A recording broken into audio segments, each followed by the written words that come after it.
నమస్కారం, మీరు చూస్తున్నారు Q99 న్యూస్.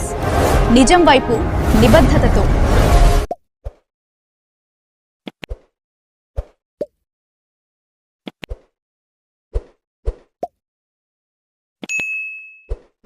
విజయనగరం జిల్లా కొత్తవలస మండలంలోని కొత్తవలస సబ్వరం రోడ్లో ఉన్న శ్రీ గాయత్రి విద్యా మందిర్లో ప్రైవేట్ స్కూల్ యాజమాన్యాల ఆధ్వర్యంలో కీలక సమావేశం జరిగింది.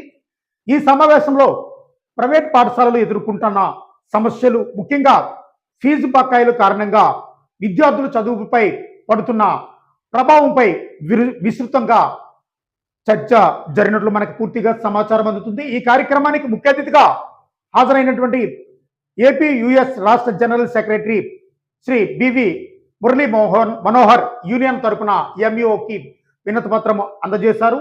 అనంతరం ఆయన మాట్లాడుతూ ఫీజు బకాయిల కారణంగా ప్రైవేట్ పాఠశాలల నుంచి ప్రభుత్వ పాఠశాలలకు వెళ్లిన విద్యార్థుల్లో చాలా మంది చదువు మానేస్తున్నారని ఆందోళన వ్యక్తం చేశారు. దీనిపై స్పందించిన ఈ ఎంఈఓ 50% ఫీజులు చెల్లించిన తర్వాత విద్యార్థుల పేర్లు తొలగించే విధంగా చర్యలు తీసుకుంటామని హామీ ఇచ్చినట్లు వారు మీడియా ముఖంగా తెలియజేశారు. అలాగే ఈ యొక్క తక్కువ బడ్జెట్తో నడుస్తున్నటువంటి ప్రైవేట్ పాఠశాలలకు సహకారం అందిస్తామని కూడా ఎంఈఓ హామీ ఇచ్చినట్లు వెల్లడించారు.